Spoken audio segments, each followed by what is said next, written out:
good, guys? It's D-Lion. I'm back here with another video. I welcome you guys to today's episode of the Awake series. Previously, we looked at the recommendations of both the rich dad and the poor dad. The poor dad recommending to work hard, study hard, and then, find a job, while the rich dad recommended to also study hard, write financial and business plans to create jobs. In today's episode, we are going to be looking at thoughts, money, and the future. We are going to look at how these are interconnected and how it can help you in your journey to becoming financially free.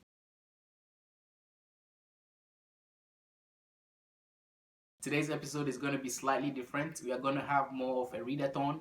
Stay tuned. Still going on this journey with Robert, let's pay critical attention as we take notes of what ensued. Being a product of two strong dads allowed me the luxury of observing the effect different thoughts have on one's life.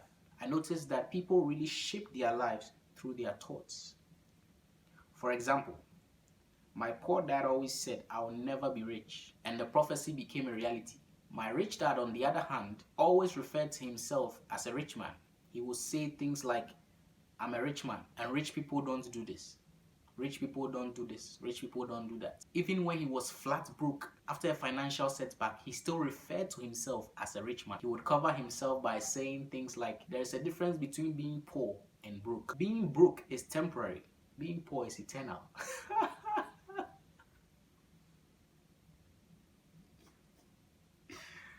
This man is a funny man, but a serious one too.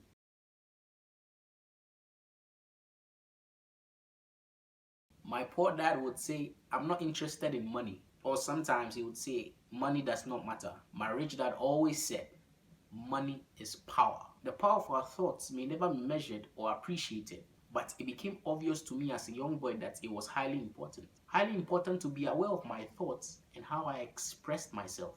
I noticed that my poor dad was not poor because of the amount of money he earned, but because of his thoughts and actions.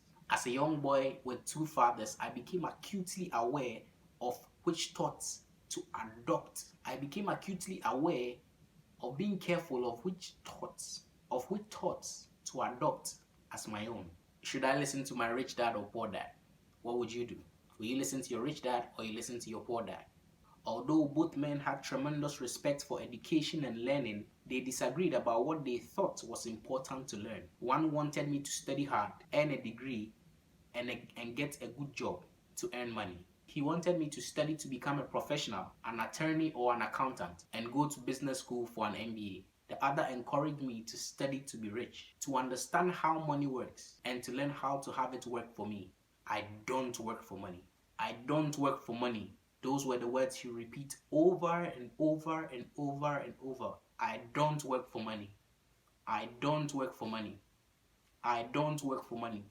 Repeat that to yourself at least 3 times. I don't work for money. I don't work for money. Money works for me.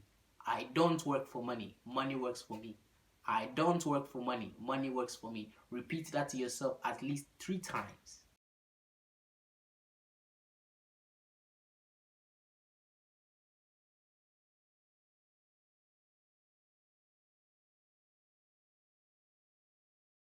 Let it settle in your consciousness. Let it settle in your consciousness, affect your thoughts, and hence your actions.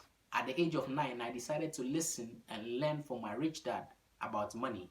In doing so, I chose not to listen to my poor dad, even though he was the one with all the college degrees. This goes to show how important our thoughts are and how they affect us, both presently and in the future. The poor dad always said that he would never be rich, and by his words, the prophecy came to pass. However, the rich dad, even in financial setback, would never refer to himself as a poor man. He would never refer to himself as a man in lack. Why? Because he has settled with himself his identity. He would always refer to himself as the rich. He would say words like, I'm a rich man. I'm a rich man. He would say to himself, he would speak to himself words like, "I do not work for money, money works for me. I do not work for money, money works for me." These were the things he was saying to himself. These were the things that were settled, engraved in his consciousness.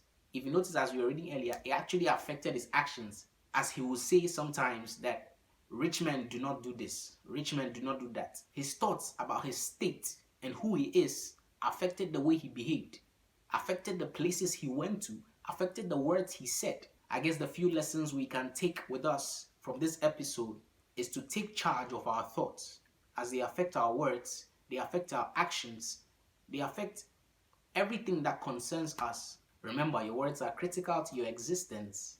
And in the words of Robert Kiyosaki, remember, your words are critical to your existence. Guard them with your life.